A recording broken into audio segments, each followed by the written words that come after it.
मोहनजोदड़ो के संदर्भ में निम्नलिखित कथनों पर विचार कीजिए। 1. मोहनजोदड़ो का अर्थ है जीवितों का टीला।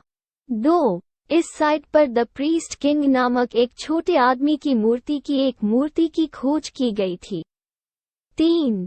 डांसिंग गर्ल की कांस्य मूर्तिकला लॉस्ट वैक्स कास्टिंग तकनीक का उपयोग करके बनाई गई थी। ऊपर दिए गए कथनों में से कौन सा से सही है? ए. केवल 3, बी. 1 और 2, सी. 2 और 3, डी. 1, 2 और 3।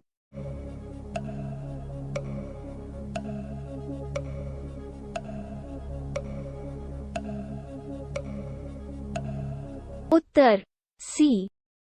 मोहनजोदड़ो सिंधु नदी के दाहिने किनारे पर स्थित सिंधु घाटी सभ्यता का एक प्राचीन नगर है। मोहनजोदड़ो का अर्थ है मृतकों का टीला और यह दुनिया के सबसे पुराने शहरों में से एक है। इसकी खुदाई पुरातत्वविद R.D. बनर्जी ने की थी। यह स्थल अपनी संरचना द ग्रेट बाथ के लिए प्रसिद्ध है, जो ईंटवर्क की उत्कृष्ट कृति है। यहाँ वर्गाकार खंभों वाला सभा हॉल भी उपस्थित है, जो शायद सामाजिक मेलजोल के लिए एक जगह के रूप में काम करता रहा होगा। इस साइट पर खोजे गए एक छोटे आदमी की आकृति, जिसे पुरोहित राजा कहते हैं, की एक स्टेटाइप मूर्ति है।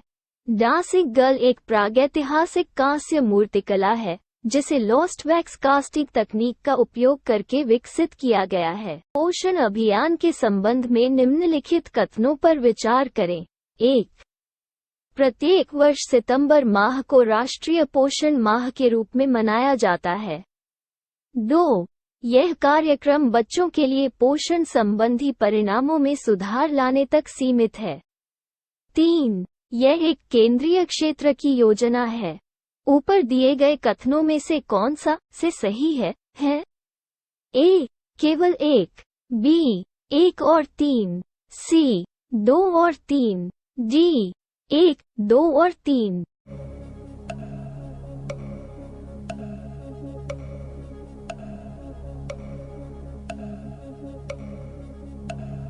उत्तर ए।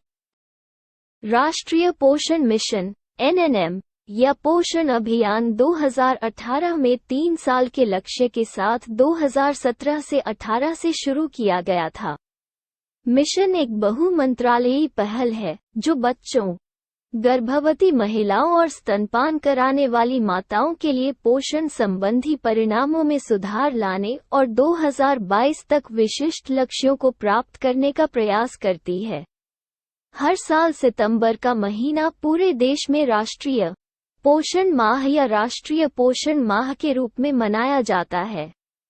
यह केंद्र और राज्यों, केंद्र शासित प्रदेशों के बीच 60-40, उत्तर पूर्वी राज्यों और हिमालयी राज्यों के लिए 90-10 और विधायिका के बिना केंद्र शासित प्रदेशों के लिए 100% के वित्त पोषण के साथ एक केंद्र प्रायोजित योजना है।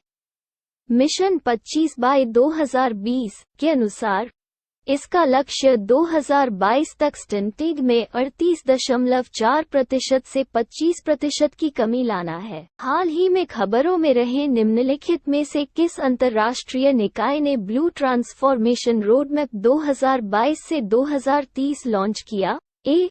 अंतर्राष्ट्रीय समुद्र तल प्राधिकरण, बी. राष्ट्रीय समुद्री और वायुमंडलीय प्रशासन, सी. विश्व स्वास्थ्य संगठन, डी. खाद्य और कृषि संगठन।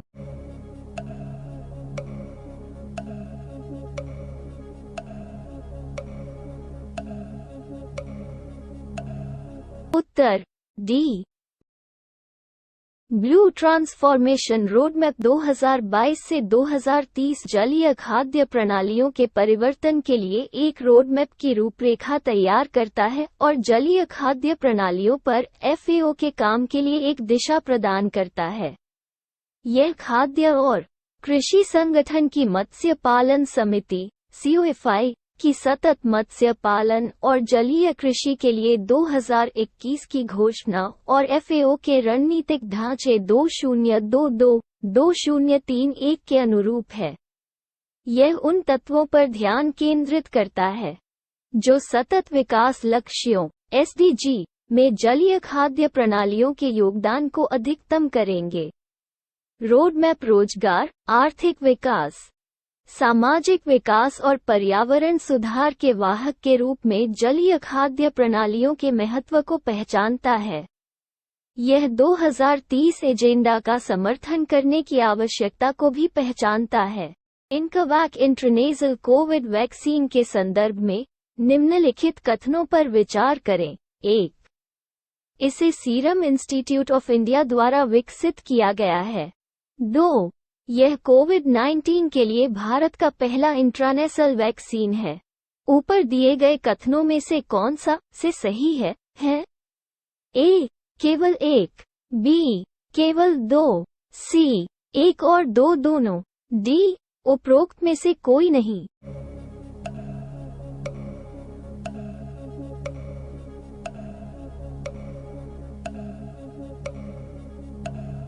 उत्तर बी। इनकवैक इंट्रानेजल या चैट 36SARS को चिंपांजी एडेनोवायरस वेक्टरेड कोविड वैक्सीन को भारत बायोटेक द्वारा विकसित किया गया है। आपात स्थिति में प्रतिबंधित उपयोग के लिए 18 आयु वर्ग में प्राथमिक टीकाकरण के लिए केंद्रीय औषधि मानक नियंत्रण संगठन CDSCO द्वारा पुनः संयोजक नेजल टीका को मंजूरी दी गई है। आसान भंडारण और वितरण के लिए इनकवैक 2 to 8 डिग्री सेल्सियस तापमान पर सुरक्षित रहता है। यह कोविड-19 के लिए भारत का पहला इंट्रानेसल वैक्सीन है। हाल ही में किस वैश्विक निकाय ने global alliance for industry decarbonisation GAID launch किया है? ए. जलवायु परिवर्तन पर अंतरसरकारी पैनल, बी. वैश्विक पर्यावरण सुविधा, सी. अंतर्राष्ट्रीय अक्षय ऊर्जा एजेंसी, डी. संयुक्त राष्ट्र पर्यावरण कार्यक्रम।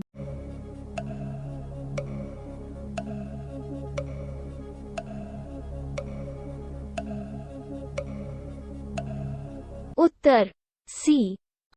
अंतर्राष्ट्रीय अक्षय ऊर्जा एजेंसी आईरीना ने प्रमुख कंपनियों के साथ मिलकर global alliance for industry decarbonisation GAID launch किया है। इसका उद्देश्य औद्योगिक मूल्य श्रृंखलाओं के शुद्ध शून्य महत्वाकांक्षाओं और डिकार्बोनाइजेशन में तेजी लाना है। डिकार्बोनाइजेशन शब्द का शाब्दिक अर्थ कार्बन की कमी है। यह अलायंस संवाद और समन्वित कार्रवाई की अनुमति देगा। भारत IRNA का 77वां संस्थापक सदस्य है। GAID की पहली बैठक COP27 में मिस्र के शर्म अल शेख 2022 में आयोजित की जाएगी।